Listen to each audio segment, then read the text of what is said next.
I was 15 years old and 216 pounds. A 15-year-old, 216 pounds is wild.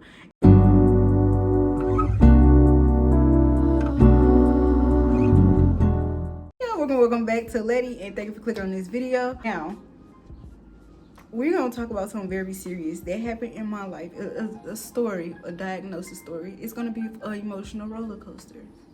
Because I was mad as hell for most of the part. And then there were some sad moments. But we're going to talk about it. And this is going to be my PCOS diagnosis story.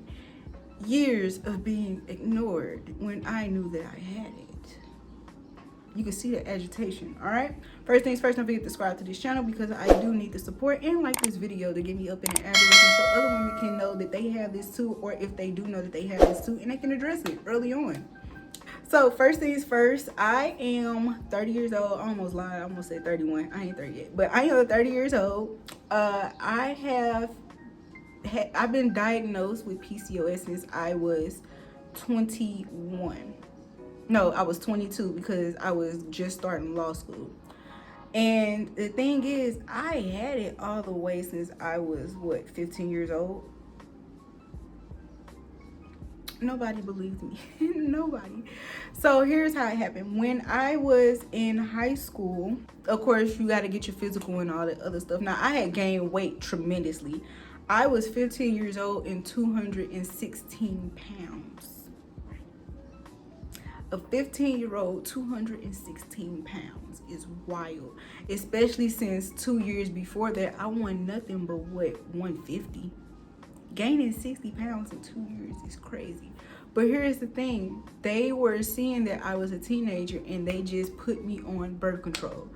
Even though I told them, I'm not doing anything. It's okay. I don't need the birth control. They put me on birth control. They put me on the shot. Now, Letty did not do well with the shot. The shot was a different type of birth control, as in I was discharging every day. A very foul odor discharge. That's a whole nother type of birth control that I did not sign up for. So when it was time for me to get my shot again, I just told the doctor, I'm like, hey, let's not do this. And then she's like, well, do you want to take the pill? I'm like, no. She's like, well, do you want to get the implant? No. So she's like, you're not going to do birth control? No. And she's like, so you're just not going to have sex, right? And I held to that. Like, just to avoid that damn shot, I held to that. But after getting that shot, it seems like I had the facial hair come in, the hair tourism come in, and the weight gain was crazy. The hair loss, like, it was all of that. And I lived through this through my high school years just thinking that this was normal because, for one, we had pork chops almost every other day. Like, we called it country pig. We had pork chops every other day. So I'm thinking like, hey, it's just that I'm always eating snacks. I'm always eating goodies. It was not until I turned around 19 where I stumbled on this on Pinterest, and it was PCOS. And I seen that, okay, fatigue, the facial hair, the whole mood change, and the weight gain. I'm like, I think I have PCOS, so I'm telling this to everybody. I'm telling this to my mom. I'm telling this to my dad. So I tell it to my dad, and he's like, well, it says infertility, and that's crazy because, like, your mom is super fertile, so that can't be passed down. It was like a weird excuse as to why I don't have it, but it was ignored. Especially seeing as though, like, when they did tests, it was showing that I was, first they said I was pre-diabetic. And I remember that because I got those results on a Friday and I could not have any sweets, right? I could not have any sweets. And they were like, you're pre-diabetic. So when the test results got back on Monday, they was like, okay, no, you don't have diabetes. And it was like, it's the insulin resistance. Why is nobody listening to me? Like, nobody is paying attention to what I'm telling them. So also the irregular periods. Like, there were some months where I would skip a month. There was some times where I would have like 6 weeks in between periods. So it was very irregular periods. Doctors didn't listen to me. My parents did not listen to me. So it was just, I went through life just going through this. It was not until I just got the courage to finally ask when I was 21. This was my last year of undergrad. And I was getting ready to go to law school, so I was very stressed out. I'm like, I think I have PCOS. Can you test for me? Got the test and it showed that I had PCOS with flying colors. I had a testosterone level of 71. I was very manly. I was oh so manly. Once I got it, I was kind of, I don't know why I was excited. It was like one of them, aha, I told y'all type of moments for me. But when I told my dad about it, he started crying because he was like, that man, you ain't gonna be able to have kids. And then it was like, whoa, stop taking my moment away from me. Like I proved you right. Like I proved you wrong. So like, let me have my moment.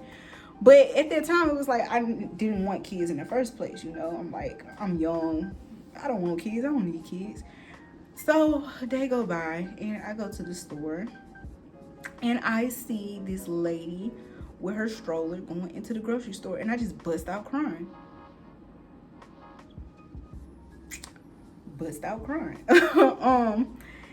Nothing makes you want to have kids more than being told that you may not be able to have kids. I will say that.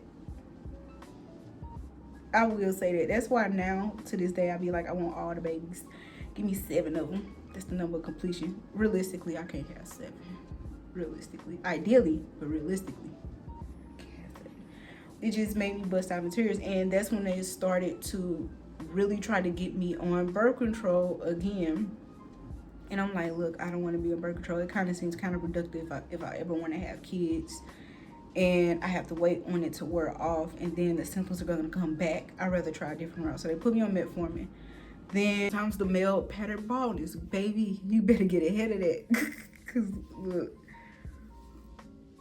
I want a plan. I keep the hair greased up and everything. Male pattern baldness, the acne. Some women acne is worse than others. I complain about my acne, but when I go to the doctor, they tell me, look, you complaining about nothing, just take care of your skin. But if you have horrible, like, not horrible, I didn't mean to call it that. If you have bad acne, that may be a symptom of PCOS. Facial hair, I shaved my 4 o'clock, 5 o'clock shadow, whatever it's called. But baby, it's there. It is there. And then hair in places that you really can't reach. That's what you have to really take it upon yourself to do the research on your own. If they won't subscribe you metformin, or if you can't afford metformin, get berberine. Berberine usually costs every bit of $10 a bottle. Best Naturals is a good brand. That's the one I use, and it helped a lot. Even if you pair with apple cider vinegar pills, it's gonna work. Okay. Anyway, thank you for clicking on this video. Thank you for hearing my story. I just wanted to rant about that because when nobody listening to me, and I'm pretty sure ain't nobody listening to you, that's why you clicked on this video. In the last video, I said I was proud of myself for something, and it is because so far I have gone 5 days without caffeine, and I didn't have the migraines like I thought I would. Well, I did have it like 2 days, but then I kind of just slept through it, and like, yeah, like I slept through it. So I am trying to shake the caffeine. I am trying to become myself again, be energetic just naturally, so that way I can be a better me, you know. But anyway, thank you for watching, and don't forget to spread love, pursue purpose, and center God, and everything will be a-okay. Bye.